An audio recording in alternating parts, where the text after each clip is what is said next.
What's up, y'all? We back in here again with episode 3 of Superman and Lois. I'm Sanjay. I'm Tia. And, this episode starts off with family fun and painting. What'd you think about that scene? It was cute. Painting with the Kents. Yeah. And then, super hearing. Oh, yeah, that's right. Superman heard some shit cracking and they was like, uh-oh, what's going on, Clark? And he just jets off. So Soups goes out to China and saves a bridge from crumbling. People about to die. Trucks falling. He's saving it. What I really thought was cool was all the detail. When I watched this back like 3 times, there's a lot of details that I caught in there on that bridge scene where he actually got like hit in the face or something like that with a piece of falling debris. You didn't catch that? No. That shit was dope. But I like how he got hit with it, and then it's like he rolled out of it and flew over and just kept going like it wasn't shit. I thought that was pretty cool. A lot of little details in there. I particularly liked the part when the bridge was about to collapse on the man, and of course he saves it, and the dude is sitting there cowering like, oh shit. I'd have jumped my ass in the water, to be honest, but I mean... but Clark waves at him, and that's such a Superman thing to do. It's like they really got the character right. I feel like, it's Jeff Johns, so let's go. But they understand the character. That's like some Superman shit for real. That's some shit he would actually do. Oh, it was cool, man. Cool bridge scene. Cool effects. Yeah. Again, cool with the cool effects. Yeah, like I said, they put money on that name. They definitely putting some money behind this shit. So, they gonna make sure it hits. As long as they just keep it straight like they've been keeping it. Yeah, keep the wokeness out. Keep doing what y'all been doing. A superhero show, and we'll be alright. And we good. Like, right now it feels like they take panels from the comic books, literally, like the things that you would see in a comic book or a video game or something like that. And they are literally putting this shit on the show. Like those moments that like you're reading something or watching something on TV or whatever in the old animated series or whatnot. You'd be like, man, I wonder how this show would look, In real time, Yeah. And they're doing it. That is what you call fan service. Is what you call Jeff Johns. That's all I'm saying. I don't know who the fuck is over at Batwoman. Well, I do know it's Caroline Dries, but anyway. Dryas. Fuck her. Well, okay, maybe that's too far. Anyway, we don't like your writing, Caroline. But back to Jeff Johns. This man understands what a superhero show is supposed to be like. Him and his team. You know what I'm saying? Take notes. Back at home, Jonathan and Jordan asked their dad about his super hearing. What's the weirdest thing you ever heard, Dad? And he's like, maybe when you guys are a little older, I can talk about that. and they're like, no, we want to know. That is a legitimate question, though. You do kind of wonder, like, Superman can hear everybody in the world at once, but he can hone in on certain things. It's like, what are you listening to? Can you imagine some of the crazy shit he hears? That's crazy. So we cut to Lana, Kyle, and Sarah in the car. Well, at first it was just Lana and Kyle. And Sarah gets in the car. Yeah, but she gets in the car later. But at first, Lana and Kyle are arguing, I guess based on how they both are affected or how they respond to the issue that Sarah went through or whatever. I guess attempted suicide the year prior to this, what was going down.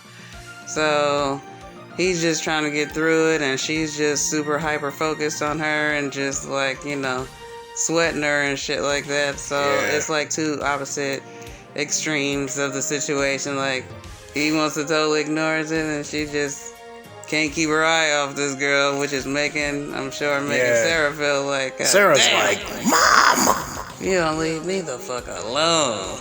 Yeah. We see the results of that later in the episode as well. That was crazy. Dysfunction like a motherfucker right there. But yeah, that was a little hot moment in their little truck. All right, so we cut to a scene where Clark is lifting up a tractor, I guess trying to see what was wrong, and looks like it has a gas leak or something like that. But he decides to hone in on the boys at school. Jordan is walking with Sarah.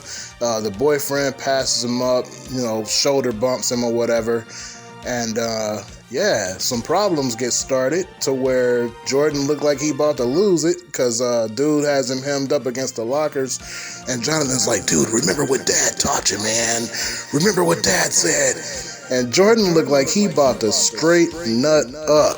Eyes kind of turned red a little bit. Flickering. Yeah, his eyes kind of flickered, but he keeping it together. And all of a sudden, Clark shows up out of nowhere. Hey, guys! And they looking like, what the hell are you doing here, bruh? It's cool. Looks the same as it always has. He's just trying to act like... Like he just randomly stopped by. Yeah, everybody know this motherfucker ain't randomly stopped. Well, at least they know. They know he ain't randomly stopped by, man. This motherfucker been listening. Yeah, Jordan accused him of spying. Yeah. So how often have you been listening to his dad? I mean, he got super hearing, dude. Can you really hide anything from this fool? I guess. But he can kind of turn it on and off, huh? He can focus, I guess, elsewhere if he wanted to. Yeah, you got. So Clark has an extremely hard time trying to explain why he's listening to them. You know what I'm saying? And they ain't buying it. They don't give a fuck. They're like, you're doing a shitty job as a dad. Well, they didn't say shitty, but you know what I'm talking about. And I'm like, damn, it's kind of interesting to see that, Clark is, even though he's Superman, he's kind of a flawed individual. He ain't so super perfect. You know what I mean? He has problems like everybody else. I think that's pretty cool that they show that about him. That builds character. You know what I'm saying? He doesn't always have all the answers, and I think that's cool. Mm-hmm. So I guess he tries to talk to Lois at some point about what's going on. Like, I don't know what I'm doing with these kids, and she's like, make them the same promise you made me. So I guess he was listening on her at one point. He used to listen to her, and she called him and, called him out on it. Like, she didn't appreciate that shit.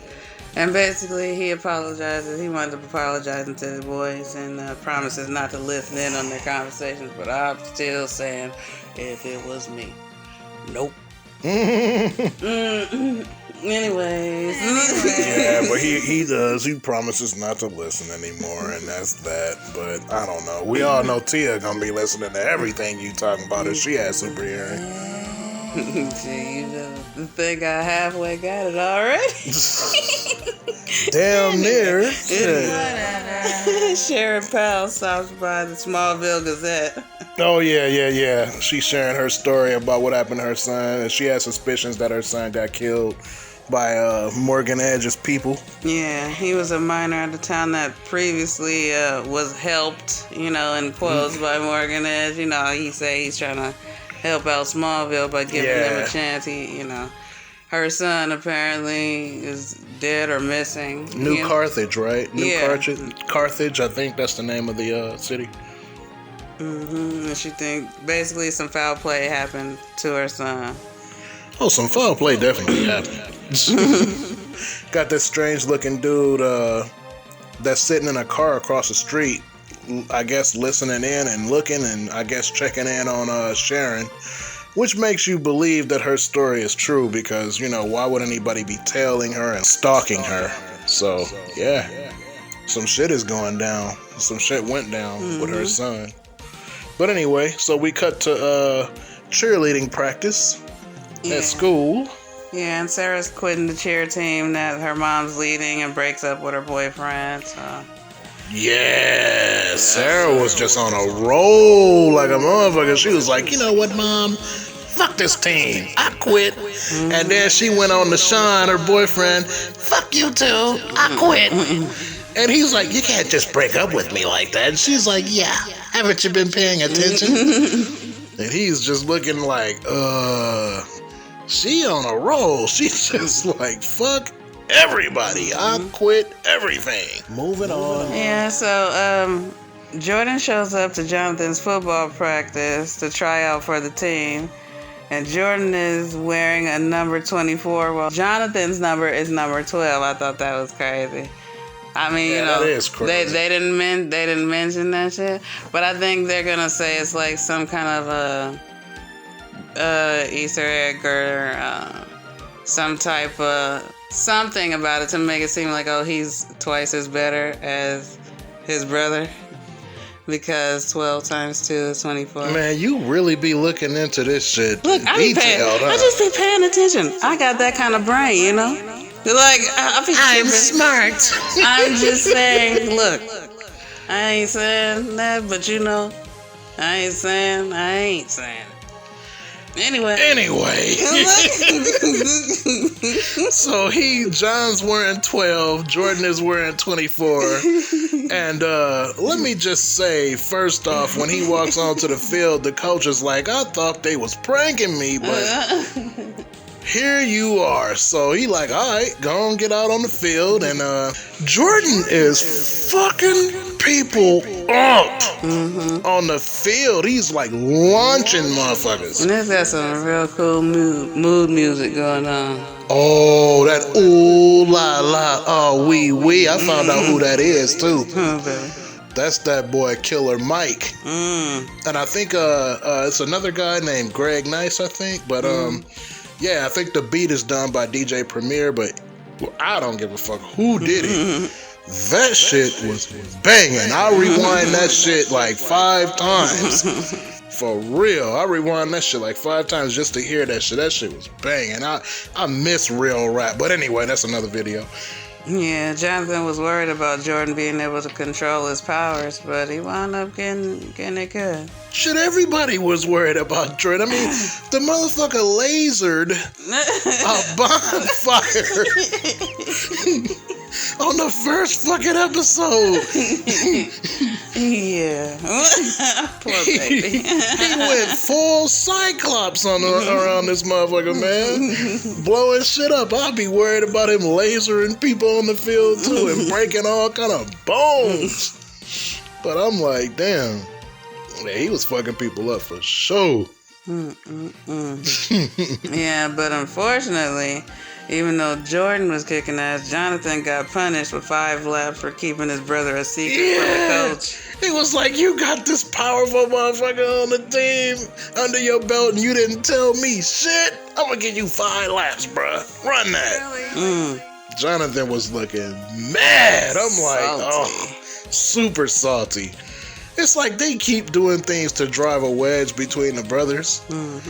But so far, they always come back and be cool with each other. But I think at some point, something is going to drive a wedge too far and they might have a hard time coming back. I hope they don't do that, but that's what it's looking like. Bruh. And we see Jonathan and Jordan wind up catching up with Sarah at a diner.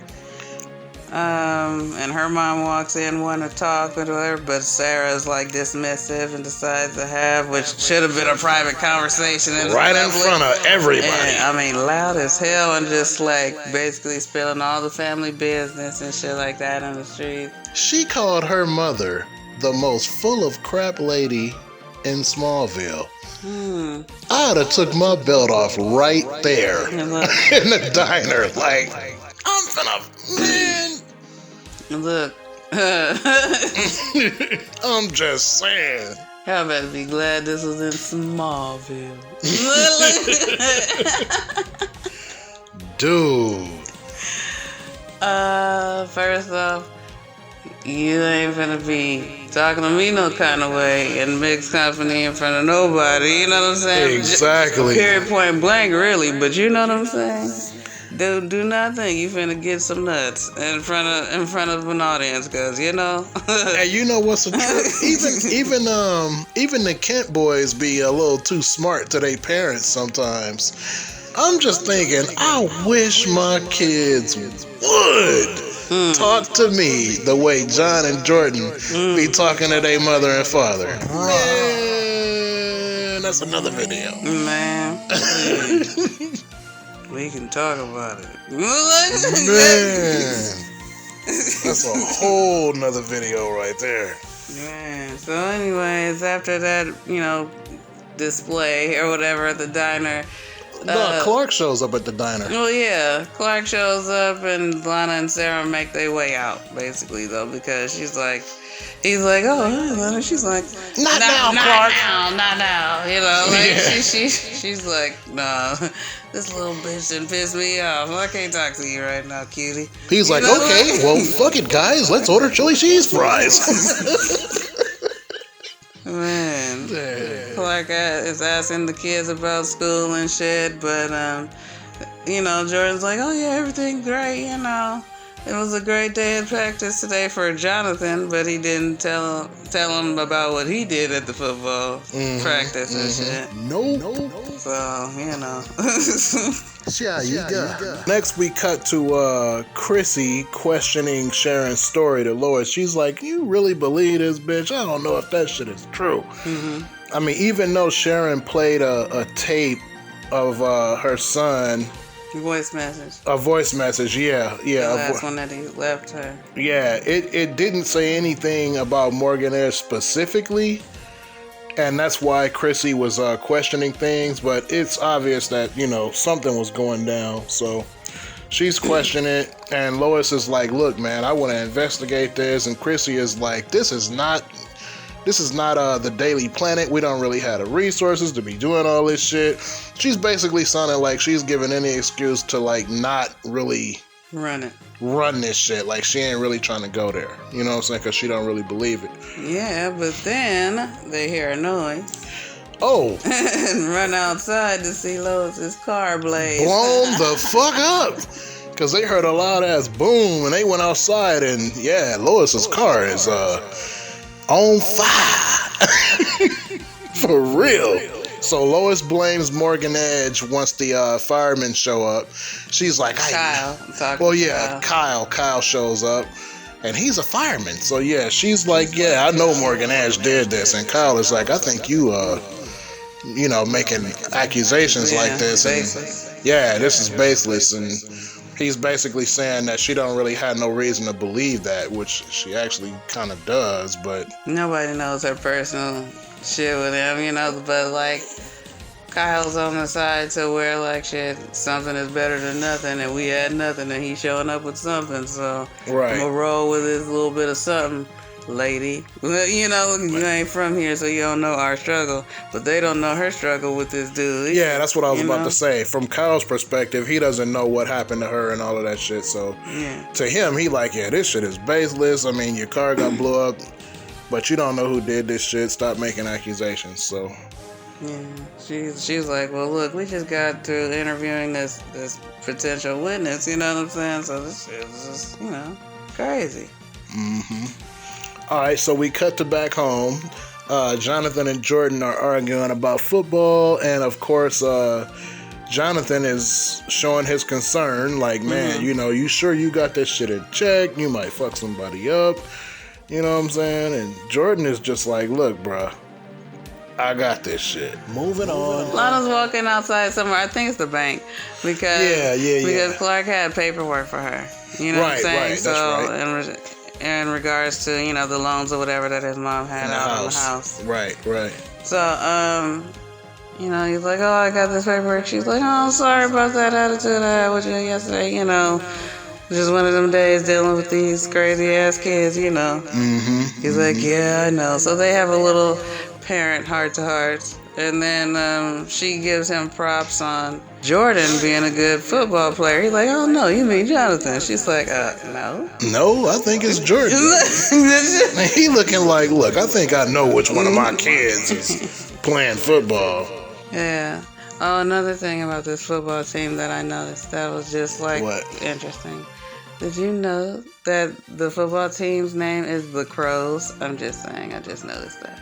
Oh, but no. anyways. Don't make no references to the Crows, other Crows. I'm sorry, look, these Crows are already better than the other ones. I just don't want those crows to cross over with these crows. That's all I'm saying. You know, they were gonna try it, but I think they canceled that crossover. That was supposed to like be a definite thing happening in the beginning of the year. You know why they canceled it? Because they canceled it. Superman flew over to Gotham and saw that Batwoman was trash, and he was like, "Oh, guys, I don't want to do this." Have you seen it over there? Fucking awful. I mean, her life is so inconsistent. It's like somebody's writing her horribly or something. I don't know. Clark was like, I ain't doing that shit. I can't get with that shit. Hell no. Clark gets with Jordan and tells him he can't play because of his powers. But Jordan's like, talking about what Jor-El said. He won't be like Clark. Mm-hmm. And then it becomes a heated conversation until Clark sends a disrespectful Jordan to his room. Oh man, if I was him, I would have been like, I should super whoop your ass right now. Man, I mean, he got close to him, and I was like, yeah, in close and low voice, bruh. Low and slow, just to let you know how for real this moment is right now. He was like, go to your room. Like, take your ass upstairs. He had that real serious look. Clark had that daddy look on his face. That was the first time I seen that daddy look. He was like, look, go upstairs right now. Look. And Jonathan was trying to be on their side. Like, oh, hey, see? He was like, yeah, you go too, motherfucker. Like, I ain't trying to hear shit you talking about right now. Take your ass upstairs. Man. Then we cut to the Cushings having dinner. And Sarah doesn't want to eat with the family. And she got her plate and walked the fuck out. Don't you want to eat with the rest of us? No. Nope. I was like, damn, this family is fucked up. They are really dysfunctional. You can just see it. The little sister, what's her name? Sophie? I forgot. Oh my god. I think it's Sophie or Sophia or something like that. I got another one. I got another Sophie, I know. Replace. But like she was ignoring like everything that was going on and she was on her phone texting and shit. Yeah. You know what I'm saying? I'm just like, damn, these motherfuckers like really got problems. Kyle looked like he didn't want to be there. Yeah, no, look, Kyle got his seat at the table set up right to where he had a perfect view of the TV. Mm-hmm. He can sit there and look at the TV while he's watching TV. He ain't worried about shit going on at that table. Lana is the only one like really caring about trying to keep everything together. I'm like, damn, that's crazy. I still think she gonna try to make a play at Clark at some point. What you think? It's possible. Because in one of the other, I think the last episode, it did sound like she was flirting. She was like, I just got you back. Mm-hmm. I was like, Lana. And in the pilot, her daughter was like,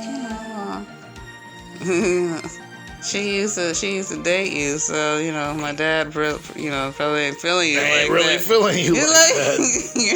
Like, exactly. I don't know, but I'm pretty sure, and I kind of like that they already have issues, sort of built in that could arise, but haven't surfaced yet, because it just gives the story room to grow and progress into whatever. I definitely think because of those problems, though. Mm-hmm. She gonna be talking to Clark about her problems, and Clark's gonna be he's gonna be a good friend, and he's gonna be listening and stuff like that. And she gonna lean over and kiss, and Clark's gonna be like, whoa, whoa, whoa, whoa, whoa. Hey, come on, Lana. I'm married. You're married. What are you doing? Yeah, that's gonna be a thing. I bet. Well, Lana ain't no slouch. I'm just saying, but yeah, she not. I don't think she's gonna do it like out of like maliciousness or anything like that. It's gonna be a weak moment because the typical weak moment. Oh, you're so supportive and like everything that's missing right now. That type of shit. She gonna be remembering the way it was when her and Clark were together. You know what I'm saying? I'm telling you, I think she got some envy in there for Lois, man. It's possible. So Jonathan talks to his dad about letting Jordan play football and feels like Jordan needs it. Which is kind of true. Yeah. And I'm just, again, I really do feel like the more he's outside, he's catching sun. And like he's catching some yellow sun. I think that's gonna amplify his powers. Yep. But I mean, if you look at the way that Jordan has been acting lately, it's like his mood has been a little lighter. So yeah, Jonathan got a point. He might actually need this shit. I mean, he's actually making friends. Yeah, if you look, when Jonathan looked at Jordan's phone, somebody had actually texted him about having a conversation about the playbook or something like that. And I was like, oh shit, he got a text from a friend? Like, all right. This is what I think. I think that they played the social anxiety angle with Jordan to make you think that he's gonna be the one that goes dark or whatever and be evil. But I kind of think Jonathan is gonna do a heel turn at some point. You know what I'm saying? Even though it doesn't seem like it now, I think Jordan's... They're putting it in the air that it could happen. Yeah, I think Jordan's gonna end up more like his dad, and Jonathan's gonna make a heel turn. Probably because he doesn't have the powers, or I think he's gonna develop powers later, and he's gonna turn. If he doesn't get powers, I do suspect that he'll be influenced by someone who doesn't like his daddy and knows who his daddy is. Just saying. Influenced by who? Somebody. I don't know. You know, they'll plant people in certain situations, okay? It won't be immediate because they're just getting started with this show. Shit's gonna go left probably toward the end of the season. Yeah. You know what I'm saying? Just to get you hyped for next season. Moving on. Alright, so then we cut to Lois pulling up to Sharon's motel room, and she notices that the door is cracked like it got broken into, and she's like, what the fuck? So she goes in, the room is trashed, you know what I'm saying? Then the stranger, dude that was stalking Sharon earlier, comes out, and Lois is like, oh shit. So yeah, this big dude is just ridiculous. So he, gets a fucking her up, but she tries to fight back, and I'm like, go Lois, go Lois. She stabbed him though. In the side I was like, go Lois, hell yeah, I'll stab you in the side of the head too. You hurting me, you know what I'm saying? Hell yeah. Don't give a fuck, I'm just saying, but he was unfazed, so that, was like, damn. He pulled that shit right the fuck out. And she, hit her little high-tech lighter, beeper, whatever. Well, she held it up, and he was like, well, that's not gonna help you. I don't think he knew what it was. Yeah. And she was like, but he will. And as soon as she pressed that shit, the way that Superman busted through that wall and knocked the shit out of this guy in slow-mo, bro. That is fan service. That shit is fucking epic. I don't give a fuck what anybody says. That shit was dope. So they fighting and shit. I'm just like, wow. This guy actually started to get the upper hand, though. He started to actually get the upper hand, and he starts beating the shit out of Clark, just punching him, you know. Hanging with him. Yeah, he was punching him to the ground, and actually it looked like he knocked him out for a minute. But you know what I'm saying? So then he goes after Lois. I think Lois is in the bathroom trying to take this cord from around Sharon's neck, huh? Like this dude's finna try to strangle her or some shit. Homeboy comes in there. She's like, Superman! And Clark is like rising up. He's rising up from the ground. And dude turns around and he looks back, and you can see like that blurred view or vision of Clark behind him and shit. They had the camera blurred out. Yeah. And he was just like, yeah, motherfucker, I'm back. Yeah. You didn't really think. You didn't really think you knocked Superman out, did you?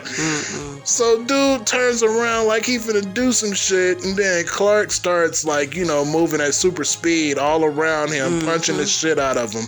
Had a little flash moment. Hell yeah. Man, this shit was done so well, dude. These fighting scenes, I can't say enough. That shit was kind of reminiscent of, like, I think Flash Season 2.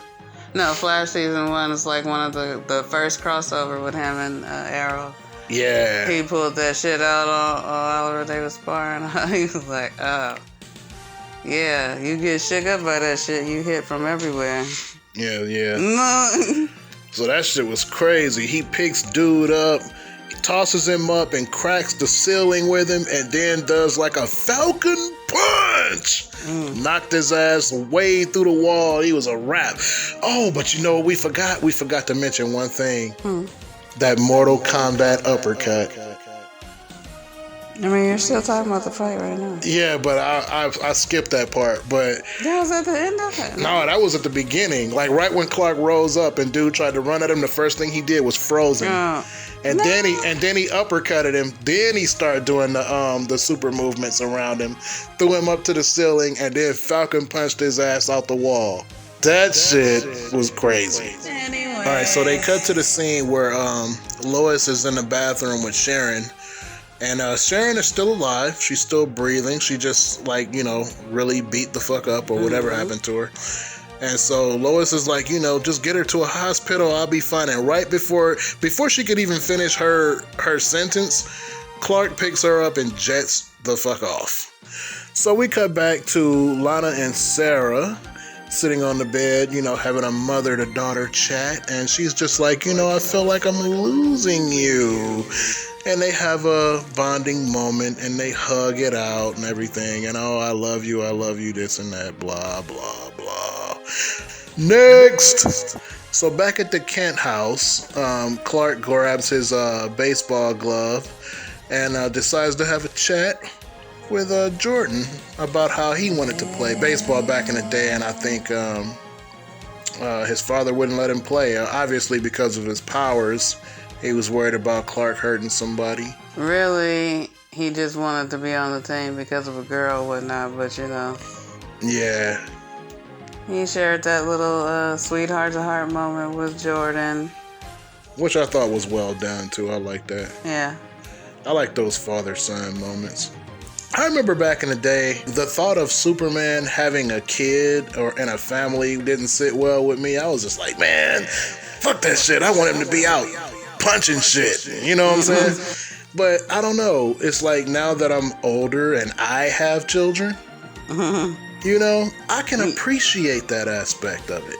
I really can, and I really do like those moments that he has with his kids, particularly, this one. I thought that was pretty cool. Shared a sort of similar story and circumstance with his son to make him bond with him. Yeah, just to let him know that he's been there too. He's been there, yeah. But in his case, Mr. Kent didn't let Superman play.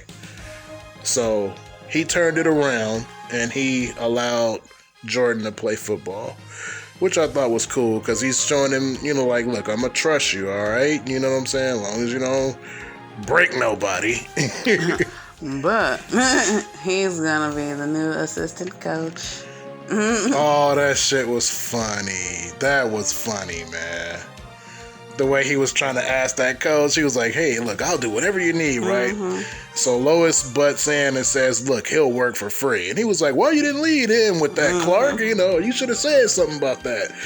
So he was like, yeah, he threw him a jacket, told him to meet him on the sidelines, and gave him a cooler or whatever to fill up, and this fool gotta act like he weak and shit, but that was so stupid. Yeah, that shit was funny, the way he was acting, like he couldn't carry it and shit, and they're like, I think your dad needs help, guys. He was really putting too much on it. That shit was funny, especially when he was like, yeah, could you act like you're helping me with this? And remember, he was acting talking to Jordan. Yeah. He was acting like his back was going out. I was like, wow. See, those are those Clark moments that I really like, man. I feel like they really got the character down. So Chrissy, Lois's new boss at the Smallville Gazette, has been doing some investigation of her own. And she has this all set up on this board of hers. Threads and all. You know what I'm saying? Just saying who's connected to who and what's going on. Newspaper clippings and everything. Yeah, she trying to really figure this shit out because she's getting a little too close, seeing as how her new employee just got her car blown up, And Hell yeah, definitely. She's like, hold on a second.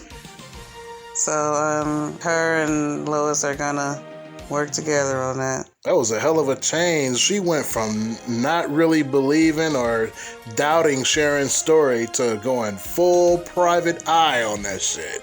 Yeah, they're trying to figure out why someone with superpowers and abilities is working for Morgan Edge at this point. They figured that that's got to be where it came from, seeing as how Lois and Sharon just got their asses whooped, you know, by this guy who went toe to toe with Superman. So, just like, Hell yeah.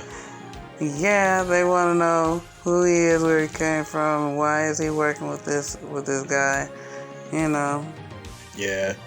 So next scene, whatever. This big dude, whatever his name. Yeah, they never said his name. Yeah. He looks like Lurch to me.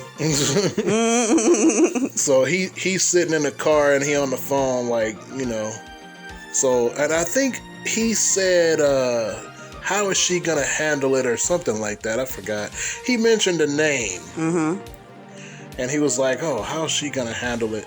So then, old girl shows up, looks at him in the car, and he's looking at her like, the fuck?